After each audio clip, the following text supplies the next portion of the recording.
Riverside International Raceway, California, the 300H has already tasted competition victoriously. A specially supercharged model piloted by owner-driver Andy Granatelli set a world-class record for the half-mile drag, crossing the line at 134 and 32 100ths miles per hour.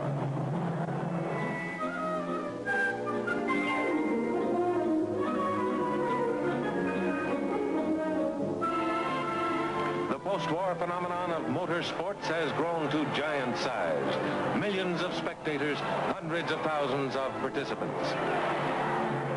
In times not generally good for magazine publishers, motor publications have soared to a profitable readership over 10 million strong. In the auto industry, the enthusiastic engineers who design America's high-performance cars have become its most dedicated and vocal salesmen. You've seen 300 engineering in motion. There's more we're proud of. The engineered interior. This also is part of the main 300 idea. To engineer a car that is a sports car in every important respect, but American in size and comfort. These bucket seats, for example, are the most comfortable we've ever built. They cradle and support the body, and yet don't trap you. This full-length console houses storage space, both front and rear, window lift controls and ashtrays for the rear passengers, and up here, window lift controls and ash receiver for the front. And of course, up front, a tachometer that is so important to high-performance cars.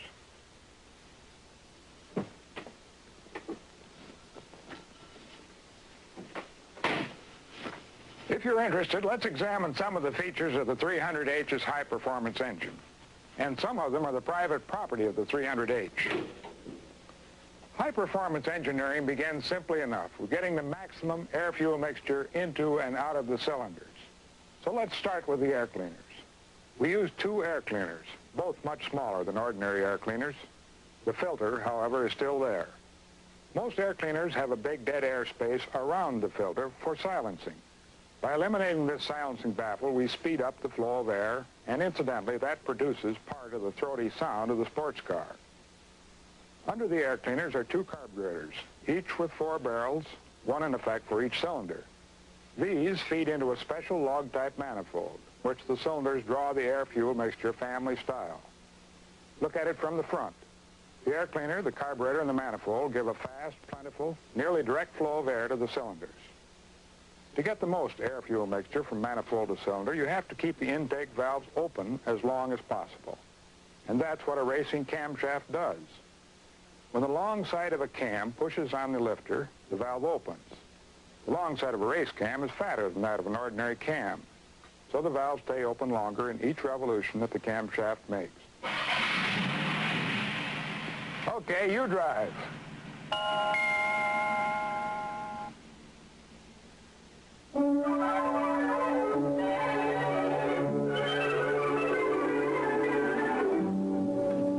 The opportunity to challenge the roads of any of the big automotive proving grounds is one reserved for test drivers. For them and their engineer passengers, it's great. The roads are deliberately and scientifically rugged and rigged with built-in bumps and curves that test primarily the cars, but incidentally, the drivers.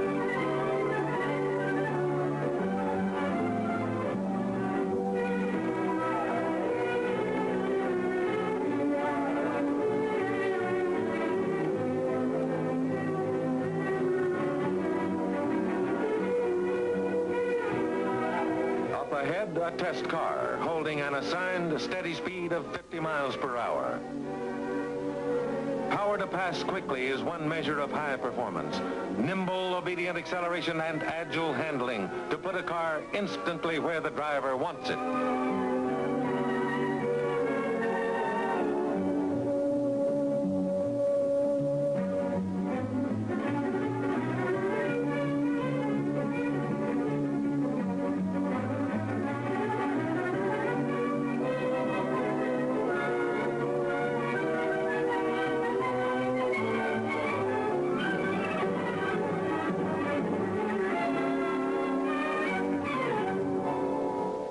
Occasionally ask us why we make the 300s, and that's a fair question.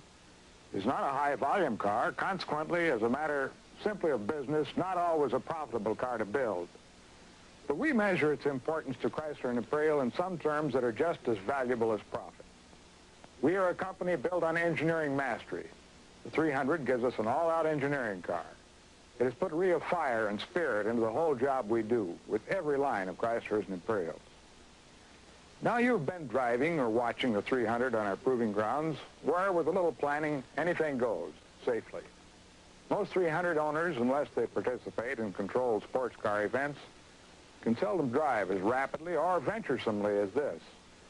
But maximum speed is not, for most people, the 300 idea. The potential of a true sports car is something you experience, you feel, whether you use it all or only a little. And that's the thrill and the payoff.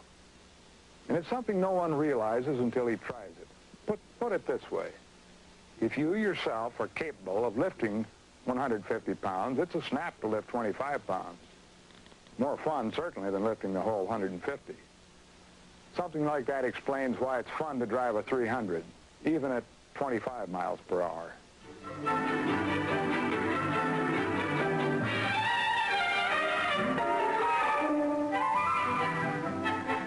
Most of the people who gravitate toward high-performance cars are, in a real sense, automotive gourmets. They like precision machinery. They're knowledgeable about cars, and they're demanding about performance. Speed that isn't tightly controlled is not something they like.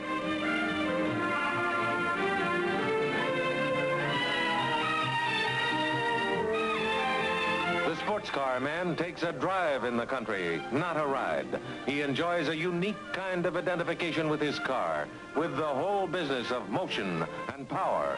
Power to stop, power to go, ready power, reserve power, that gets down to business with an economy of time and effort. If he drives in the country, the sounds of nature sing their prettiest over the rich, throaty obbligato of his engine. He is apt to describe what he enjoys more as the unity of man and machine, the engine, the drivetrain, and the intimacy with which the sports kind of suspension connects all of this to the road. And if this kind of talk isn't clear when you first hear it, it apparently becomes clear when you experience it, because the number of high-performance owners grows with amazing speed. Historically, the boom in high performance goes back to one remarkable engine, and what has become, with the enthusiasm of some Chrysler engineers, the 300 idea.